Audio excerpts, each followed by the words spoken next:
We should never accept technology from an alien force, ever, ever. I don't care how tempting it is, because it's only there to win our allegiance, and we will give our power away to it, we will give our freedom away to it eventually. These are resource explorers and economic collectives who are here seeking advantage and opportunity in a world that we are obviously mismanaging.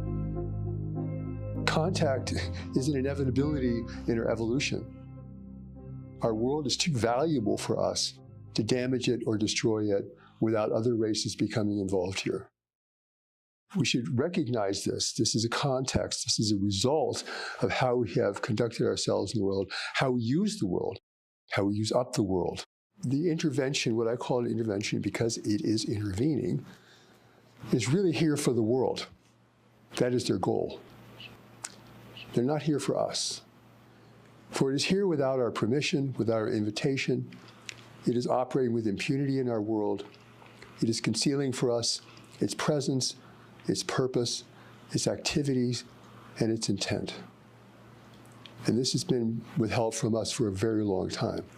And yet their presence is growing and having impact on people individually, certainly being witnessed by perhaps millions of people around the world. It's a very big event, but people are too afraid to talk about it. And in social settings, people don't want to bring it up. And governments aren't revealing. The governments who have some information about this are certainly not revealing what they know. That's pretty evident. So we have this hidden reality in our world that's actually monumental. We think of it as peripheral to our interests and even to the major events happening in the world today. But it is not peripheral. It's actually deeply involved. If they've been hiding their presence and their purpose for all this time, they have some other agenda. And that they've entered the world at a time of environmental degradation, a time following world wars, nuclear proliferation. That's how we need to begin to look at this. We're seeing polarization in the world right now on a very large scale. We have a very ugly war going on between Russia and Ukraine, which has impacts on other nations around the world, involving other nations around the world. So we're at a time of increasing conflict, competition, and the risk of greater war. So now the intervention, which seeks to preserve the planet and certainly seeks to avoid nuclear proliferation, is engaging with us on many different levels. And so I'd like to show you this image. What is the relationship between contact and change in the world? So let's start on the right-hand side, which is change created by human life and influencing alien responses. We're changing this world. We're limiting its resources. We're limiting the habitability of this world through a warming climate at an alarming rate. This has brought forward intervention here. This has really triggered it in an active phase. Rather than just being observing us from afar, it is now engaging with us very directly, increasingly. Unbeknownst to the public, unrevealed by our government, which knows some things about this, it is happening around us. And this is making us increasingly vulnerable to foreign persuasion and intervention. So let's dispel this notion that if they were really dangerous to us, they would have attacked us or destroyed our world. The world is the prize, and they need us to work for them because they cannot live here. So we are part of the asset of the world. And destroying the environment of the world is the last thing they want to see happen, or even destroying us as a workforce is not what they seek. This is not their goal. So it's really faulty logic to think they're either here to benefit us or they're here to attack us, because there's many different possibilities between those two extremes. In any clever race in the universe who recognizes that we are warlike and destructive is going to take some kind of subtle tact in being in the world. Present but not seen, effective but not recognized, influencing but not seen as a source of influence. You see what I'm saying?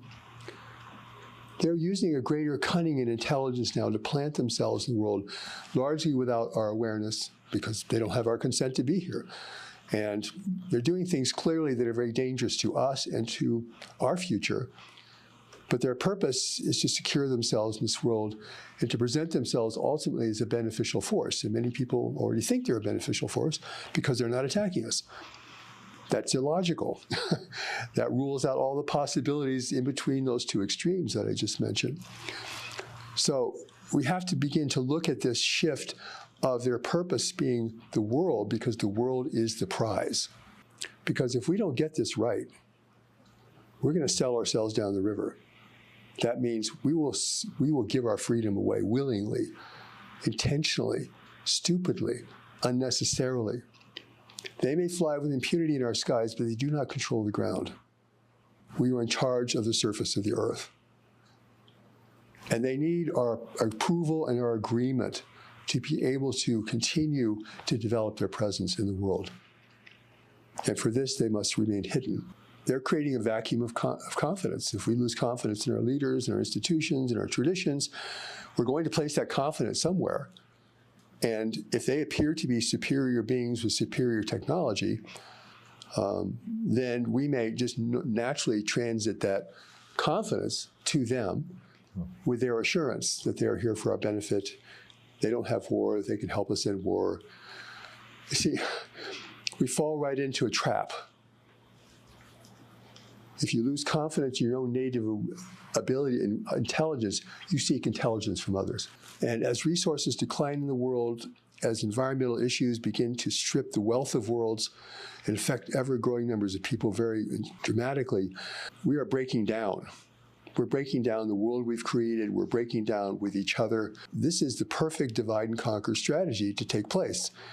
I mean, if the natives are disenchanted with their leaders, then they can be persuaded by outside forces to abandon their leaders and to seek other authorities in life to guide them.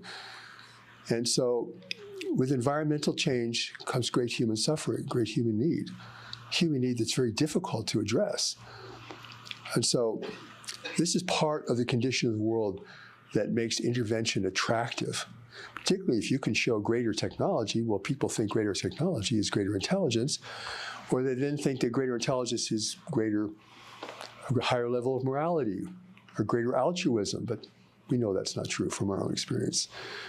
There's nothing indicates that the intervention has a higher level of spirituality, if any spirituality, or any kind of benevolence to their approach. They seem to be highly practical and determined at whatever cost to engage us in the way they want to engage us. And they're trying to induce our compliance, and if we will not comply, they will try to discourage us and make us feel that we have no hope. Well, the foreign presence in our world certainly has dominance in our skies. I think the growing evidence is they actually dwell within our oceans, because any kind of land place that they can hide is too easily determined, too easily detected, and too easily witnessed by people on the ground. So they're beginning to change, I think, the mental environment in such a way that they are casting an influence over the way that we think. But certainly people who are influenced by the intervention seem to be very taken with it, very easily taken with it. And I think that's a real warning sign to us of the power of this presence. It's not that they're changing the physical landscape as much as they're altering the mental landscape. And I believe that much of conspiracy theories and promotions in the world today definitely has an intervention connection or even source. Not all of it, but much of it. Because what it is casting doubt and dispersion upon our leaders, their integrity, the entire government. You can't trust the government. Our institutions, our traditions, which again leaves this vacuum of confidence. People need to believe in something.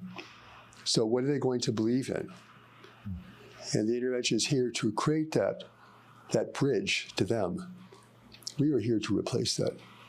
Only we know how to achieve peace. We have no war. Only we know how to manage the world. You're failing at managing the world. Only we can teach you how to live well. And of course, they can't provide any of this. There's no evidence of this. There's no proof of this.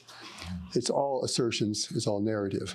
But many people, because of the changing conditions of the world, are falling into this persuasion. They're taking advantage of this loss of faith and confidence.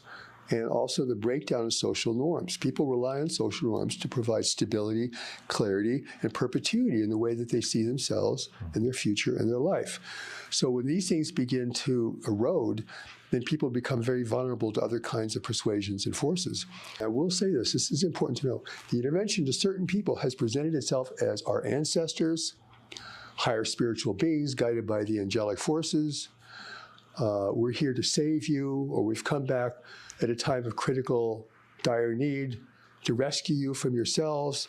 This is part of the narrative that's given to people who are taken against their will. The power of persuasion cast upon them, the inducement to believe in alien purpose, an agenda, without any real proof or evidence that those visiting powers can do any of these things they're talking about. They can promise anything in this world, because we are so mesmerized by technology that we think, well, anything that's technologically that advanced must have overcome all the problems of existence and must be of a higher mental order. See what I'm saying? People make these associations. We do that to ourselves. So we fall in line with something that is actually very dangerous and destructive and has the power to undo our freedom in this world. And so that is why I'm shifting this emphasis from contact to the people to contact to the world. This is about the world.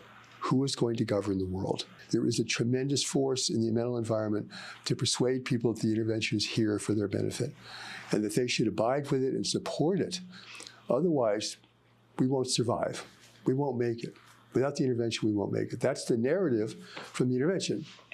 It has nothing to do with reality, really, but it is that narrative that people so immediately gravitate towards and accept without critical thinking. Their presence here is not a military presence.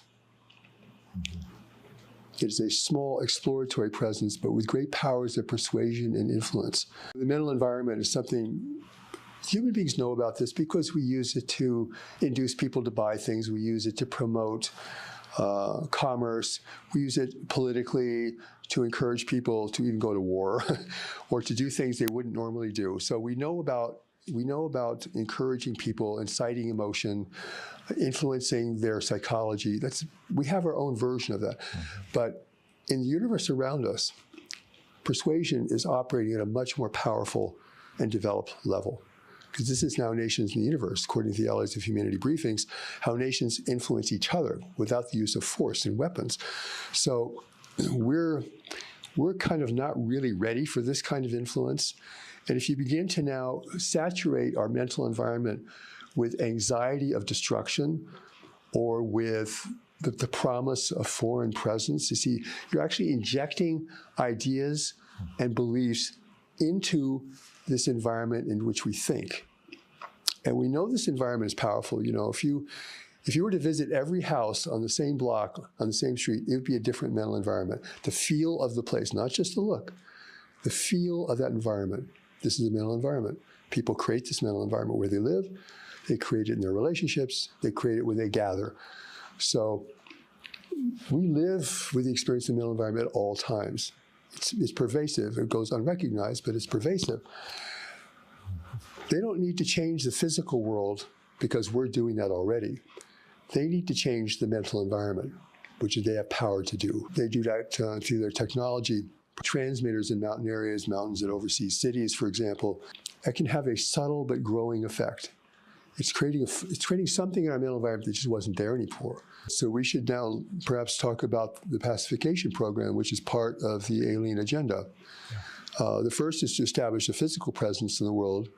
The second is to influence certain individuals in the arenas of government, religion, and commerce. Certain individuals, not everybody. And the next is to create a pacification program of people they can influence directly or indirectly to begin to acquiesce to their presence, to be accepting of their presence, and to begin to think that possibly it's here for a good reason. Even if it's not doing anything to demonstrate it's here for a good reason. The more people are disturbed, the more people are emotionally upset, the more people are anxious, the easier you can inject into their environment or into a general environment a feeling of assurance from some other power. Not God, from some other force. And Adversely, to people who are resistant to that presence, you can inject a greater feeling of fear, anxiety, panic, fear of destruction, fear of failure. See what I'm saying? You can amplify trust or fear depending on who you're trying to reach or where you're focusing that kind of energy.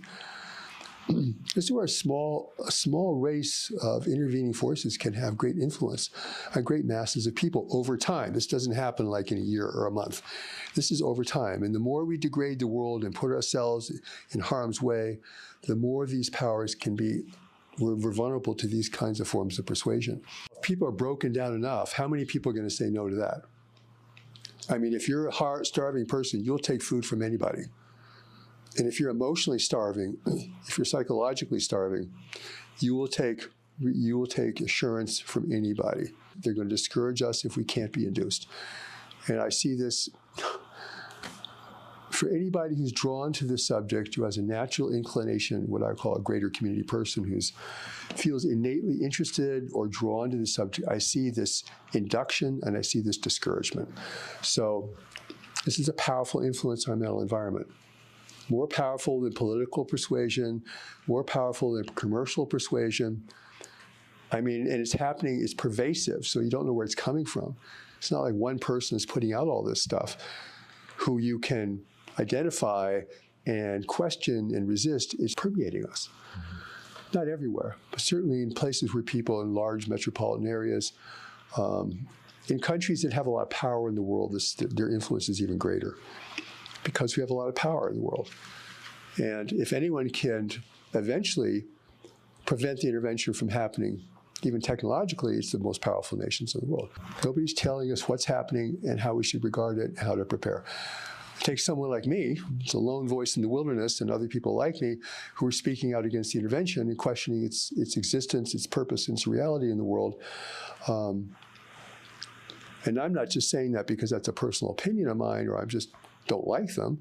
I don't even know them. It's not that I don't like them. But it's decades of their behavior and what it's done to people. I've been around enough abductees to see how damaged they are and how that's affected their ability to function in society, how much it's eroded their own self-confidence. They feel like at the beckoning call of some of their power whenever it wants them. This is really unhealthy for people. This is very damaging to people, frankly. The intervention seems to be playing a long game. They're not in a hurry to do what they're doing. They're investing themselves in building a foundation for gaining access to this world without the use of force. How is that accomplished? By changing the mental environment and the kinds of persuasions that induces people and their decisions and their relationships with others. We should never accept technology from an alien force, ever, ever. I don't care how tempting it is, because it's only there to win our allegiance, and we will give our power away to it, we will give our freedom away to it eventually. So this is, I want to mention this one thing. One, it's not just power of the mental environment, it's also technological dependence over time.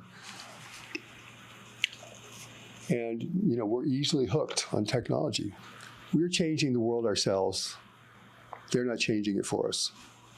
They're here because we are changing it. And we seem to be unable to restrain ourselves from changing it in a way that will be detrimental to us, certainly, but will also thwart their intentions for the world. So much of the change we see in the world around us is the use and misuse of the world. We're despoiling its waters, its soils, its air at a phenomenal rate. We also have to value our freedom in a universe where freedom is rare. We're living on a planet, a beautiful, abundant planet that is desired by others. These are the things we really need to think about and be with.